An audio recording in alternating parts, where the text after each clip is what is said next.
Welcome to the Isms and Schisms podcast, and I would like to mention from the top that I don't mind whether you are Catholic or Protestant. You are welcome here. I don't mind where you stand on transubstantiation. I'm not going to have you burnt at the stake, as if I even had the power or authority to do such a thing. I struggle to get a campfire going. But what I mean to say is that we've come a long way since the 16th century. Aren't you glad? Back in the day, you could be executed because you preferred to read something in English rather than in Latin, or because you believed in justification by faith alone rather than having to work for it. And when Henry VIII's eldest child took the crown, England witnessed executions for crimes such as this at an unprecedented rate. Yes, Henry had some people killed for various things, as did Edward, but Mary Tudor received the nickname Bloody Mary for a reason. Not because she tasted like tomato juice and vodka, but because under her reign, people were being tried and executed at a higher rate than the nation of England had ever seen before. She started out okay, but then realized she couldn't and shouldn't stomach what she viewed as heresy tainting the land and the minds of her subjects. She was killing people in order to save them. Her younger sister, Elizabeth, wasn't actually all that much better when she took the throne after Mary. She just did it much slower and in a much more likeable sort of way. But it was under Elizabeth that the newly birthed Church of England took its shape. We finally arrived at the true birth of the Anglican Church, the moment when this schism launched a very British style of Christianity across the globe.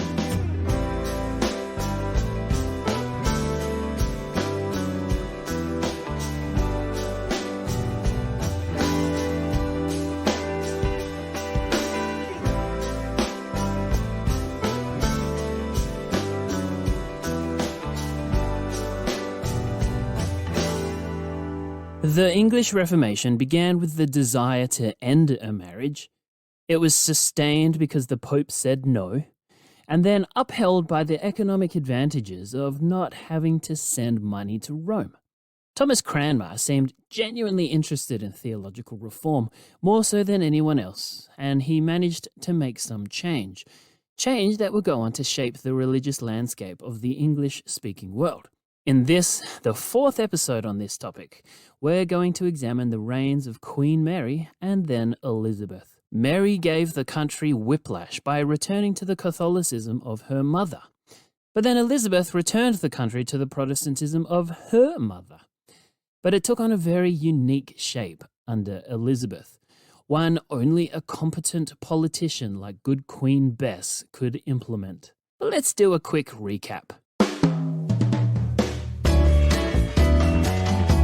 King Henry VIII was married to Catherine of Aragon. They were unable to have a son, but gave birth to a daughter.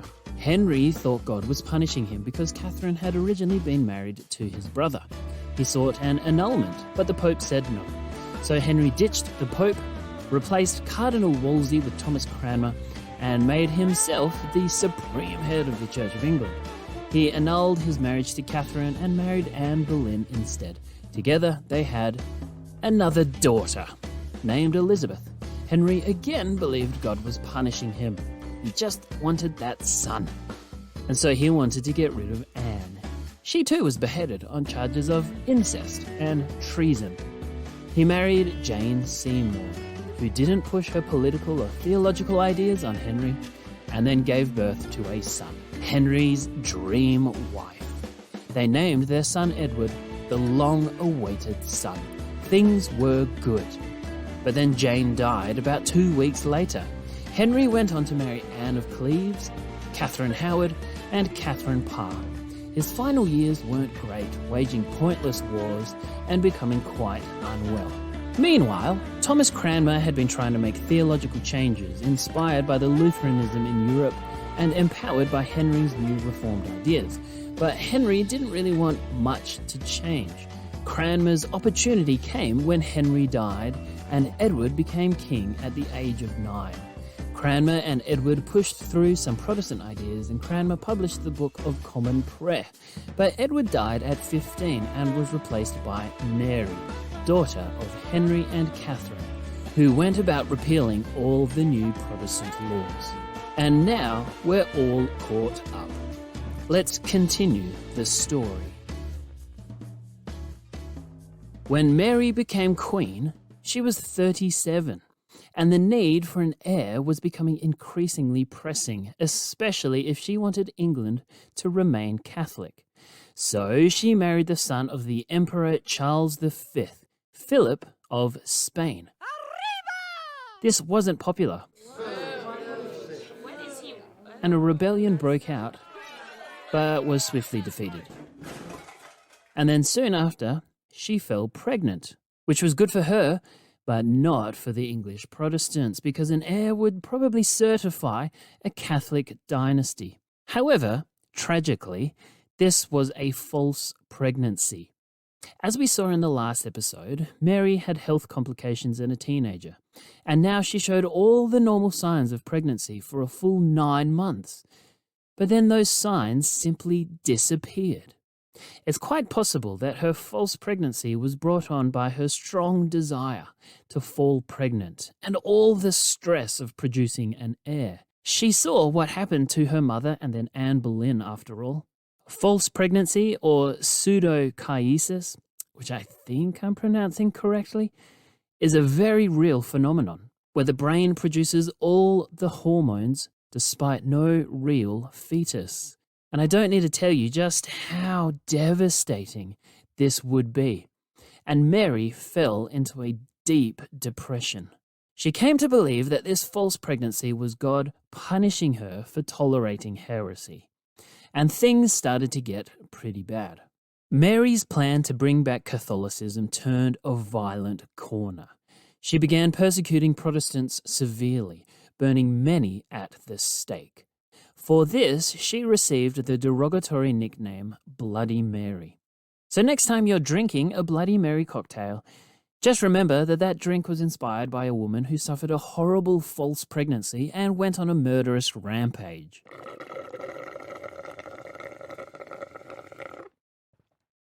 One of those people to be executed was our ever-faithful Protestant theologian, who has actually been a part of this story almost from the start, at least since Thomas Wolsey conveniently died of apparent natural causes on his way to being tried for treason, and who had authored the Book of Common Prayer, Thomas Cranmer. He had been imprisoned for about 2 years, due to his role in the annulment of Mary's mother, Catherine of Aragon, but also for his blasphemous theological publications.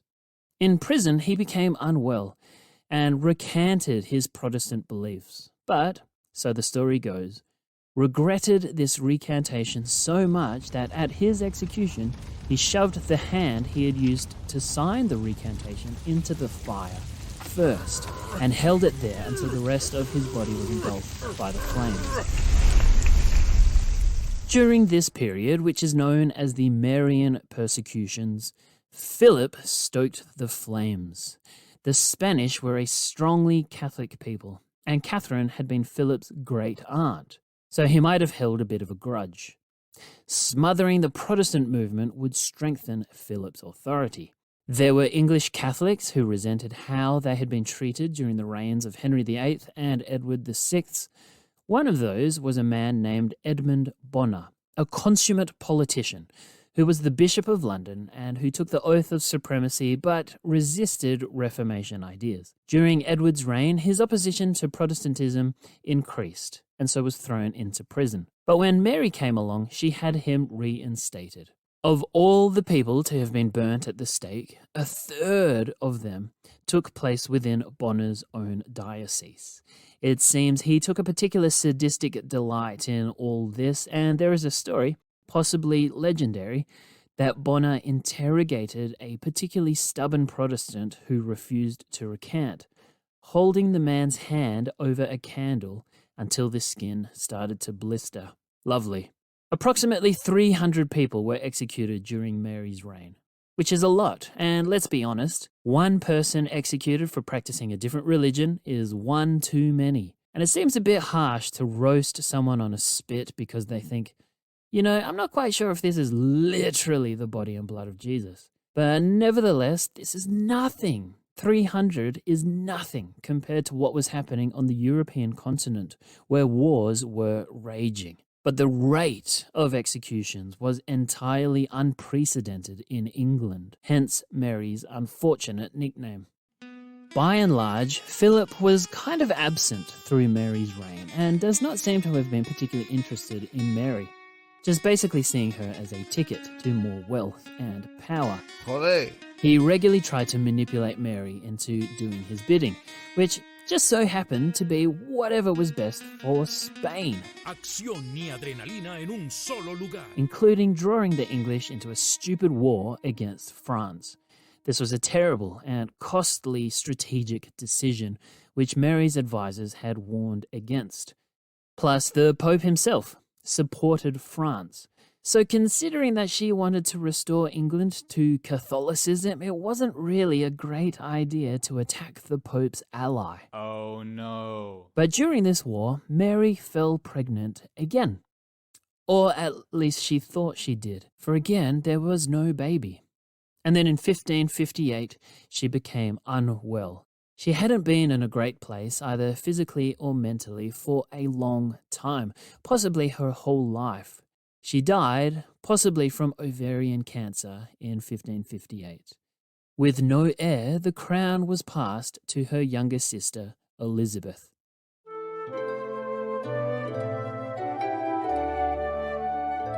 Elizabeth was the daughter of Henry and Anne Boleyn, and so she grew up in this kind of awkward transition between Catholicism and a new reformed way of doing things. She had no great love for Catholicism, but she also had no great hatred of it either. Not like Mary, who deeply resented Protestantism for what it had done to her mother.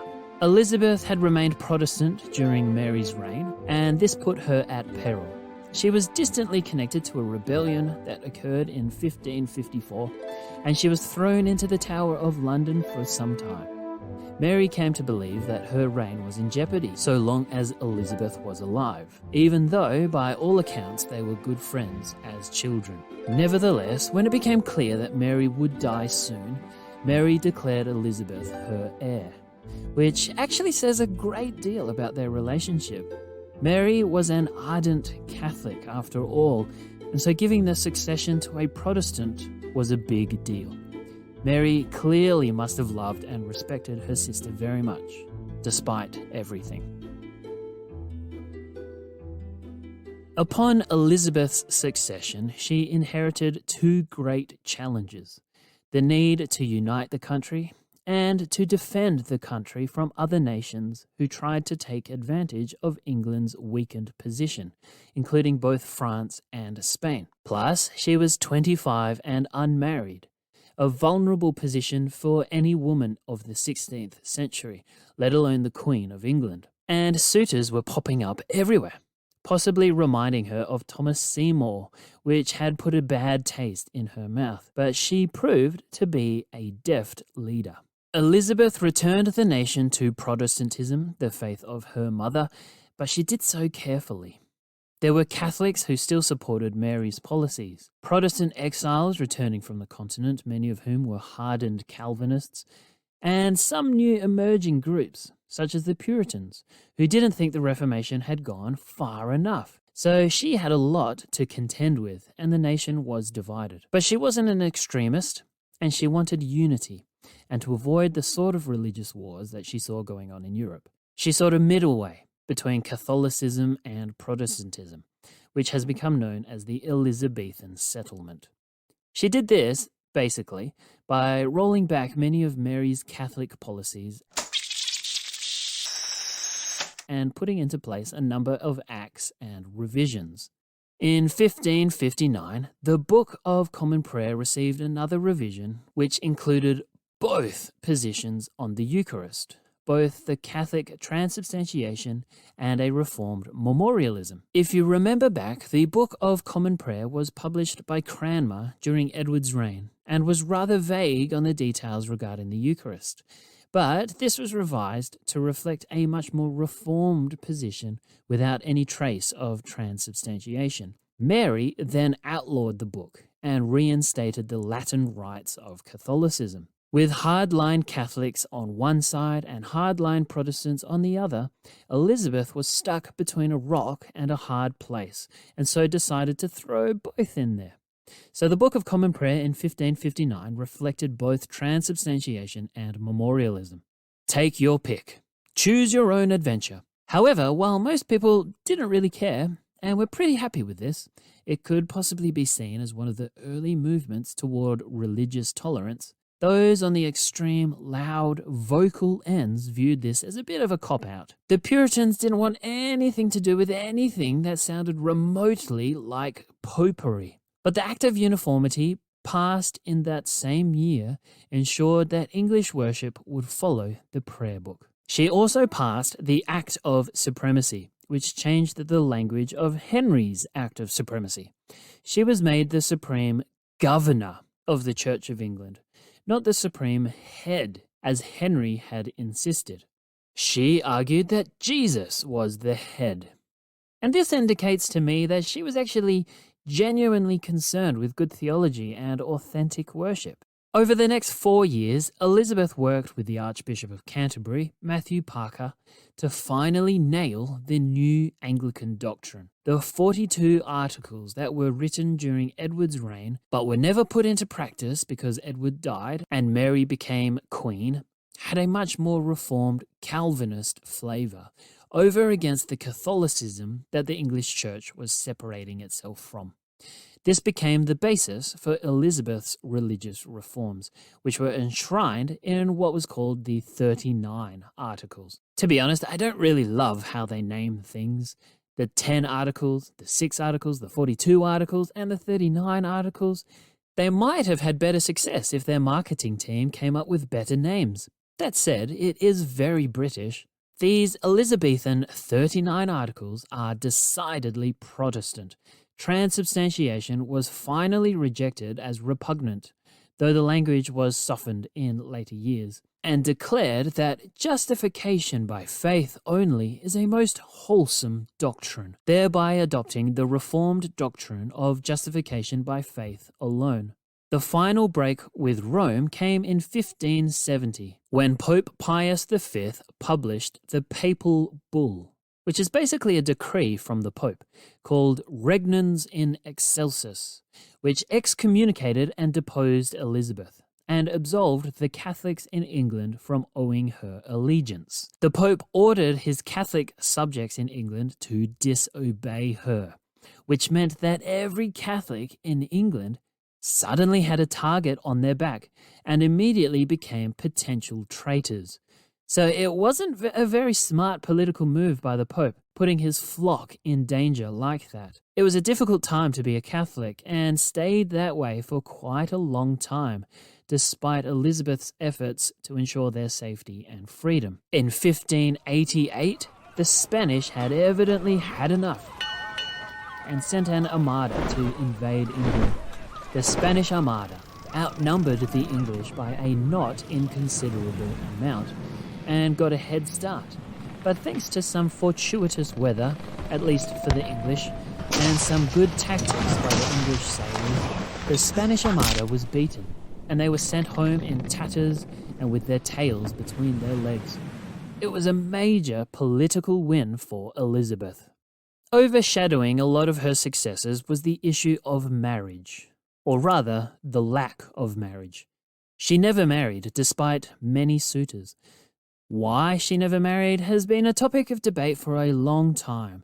It's possible that her encounter with Thomas Seymour put her off, or she might have been wary about repeating her sister Mary's mistake in marrying a foreigner who might wield far too much influence over England. There's also the issue of the patriarchal world in which she lived. If she married someone, that man would then have authority over her. This could be problematic for a queen. So there's a bit of a complicated cocktail of reasons why she felt she should never marry. Because she was not married and did not have children, she inherited the nickname the Virgin Queen. because this is the sort of thing that people always get obsessed with.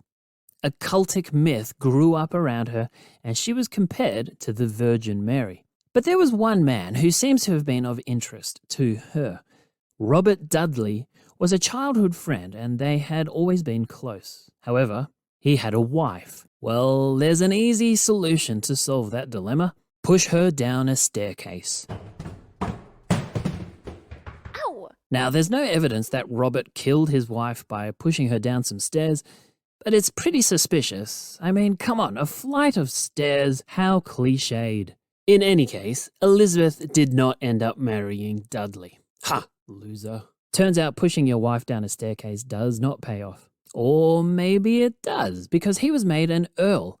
And though they never married, she had his bedchambers moved next to her apartment. Shortly after that, she became a recluse for a little while, and there were rumours that she had fallen ill with a sickness that apparently caused her body to swell. Then, some 20-odd years later, a man, who just happened to be in his mid-20s, was discovered in Spain, who claimed to be Robert and Elizabeth's illegitimate son. But the Spanish were unconvinced, and if there really was any truth to the tale, the Spanish would have jumped on it to humiliate the English. This man then just kind of disappeared.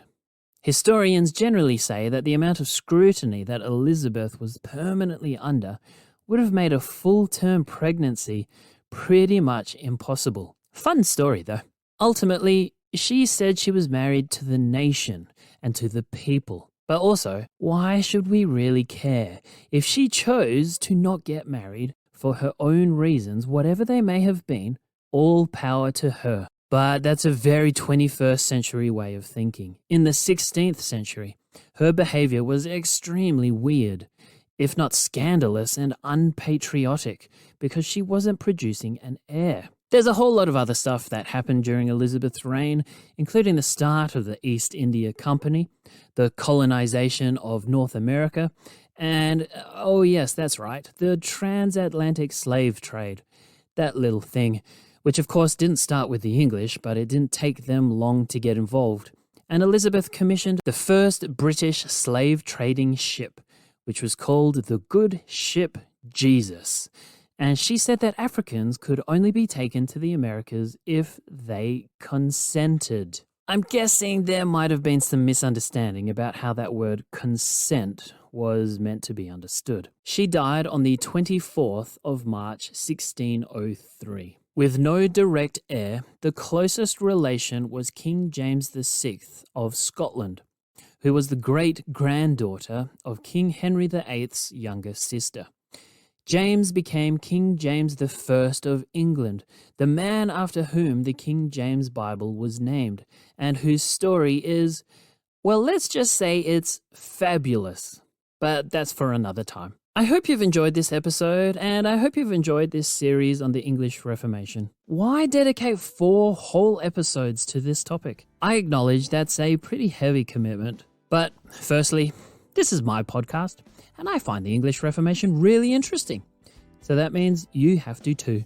And you've listened this far, so you must have found it interesting too. Also, we've really only scratched the surface. Secondly, one thing that often gets overlooked when exploring these various isms and schisms is the human aspect.